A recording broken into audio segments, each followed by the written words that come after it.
Symptoms हैं इसके heart failure के। जो सिम्टम्स हैं हम अलग अलग पढ़ेंगे। जो लेफ़्ट हार्ट फेलियर है उसके सिम्टम्स और जो राइट हार्ट फेलियर है उसके सिम्टम्स पढ़ेंगे। जो लेफ़्ट हार्ट फेलियर है इसका और राइट वाले में डिफरेंस एक आपने याद ये रखना है कि जो लेफ़्ट हार्ट फेलियर के सिम्टम्स होंगे ना वो एक्सटर्नल सिम्टम्स हैं। लाइक उसकी जो से ना शॉर्टनेस ऑफ ब्रीथ हो रही है, डिजनी हो रहा है, उससे सांस नहीं लिया जा रहा, ये भी हमें बाहर से पता चल जाता है। और थोपियाँ हैं वो जब सीधा लेटता है पोजीशन की वजह से उसको जो है ना शॉर्टनेस ऑफ ब्रीथ हो रही है, उससे सांस नहीं लिया जा रहा। जब वो फ्लैट पोजीशन में होगा तो सांस नहीं ली जाएगी। फटीग है, थकावट हो रही है, ये भी हमें पता चलेगा।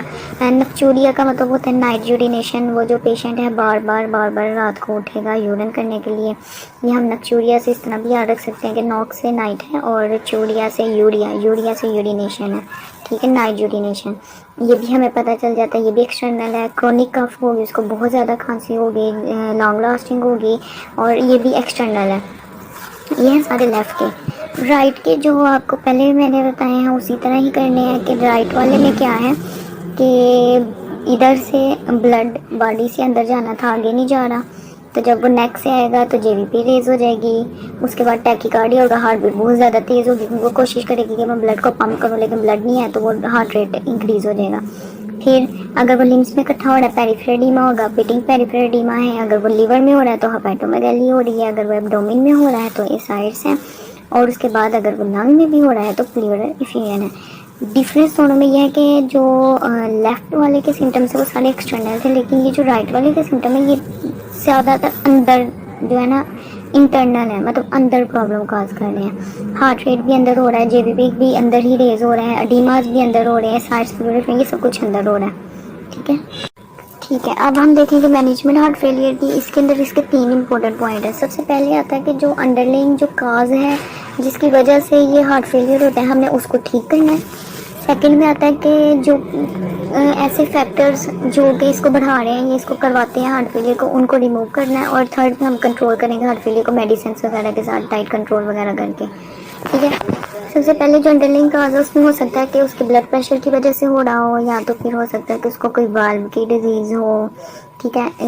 ये हमने उनकी जो सी है जो भी मसला होगा उसको ठीक कर देना है। उसके अलावा हमने ऐसे काजेज़ जो कि ये हार्ट फेलियर को मतलब कि करवा रहे हैं उनको हमने रिमूव करना है। उसमें हो सकता है कि वो बहुत ज़्यादा स्ट्रेस ले रहा हो, या तो फिर अनीमिया हो, डाइट हो, या प्रेगनेंसी की कंडीशन में हो, या उसको एमआई हो पहले से ही, तो हम उनको जो है ना रिमूव करेंगे।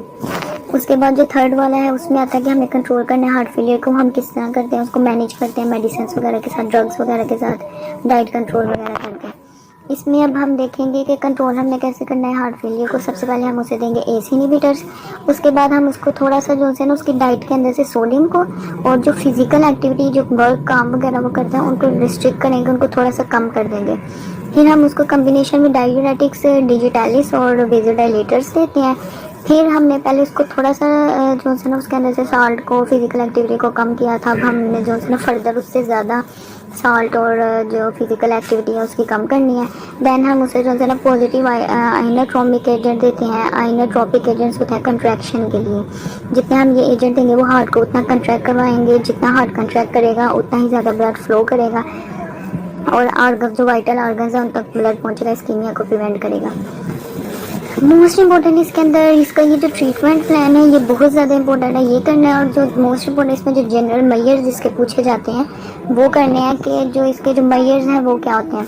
हमने पेशेंट को रेस्ट करवाना होता है। रेस्ट हम उसको इस वजह से करवाते हैं कि जो उसकी फ़िज़िकल एक्टिविटी है उसको थोड़ा सा कम किया जाए। जब उसकी फ़िज़िकल एक्टिविटी को कम किया जाएगा तो हार्ट के ऊपर जो वर्क लोड है वो उसका कम होगा, हार्ट को इतना ज़्यादा काम नहीं करना पड़ेगा, थोड़ा रिलैक्स रहेगा, ठीक है।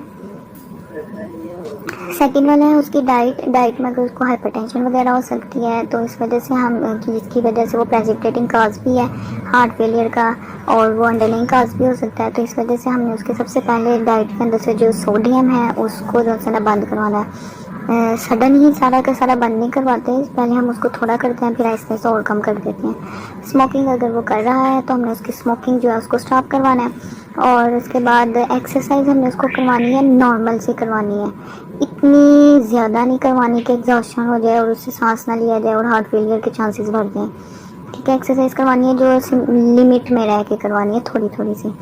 वैक्सीनेशन उसको देनी है ताकि उसको कोई इन्फेक्शन ना हो, क्योंकि अगर कोई इन्फेक्शन वगैरह होगा तो वो भी जो है ना काज होता है हार्ट फेलियर का।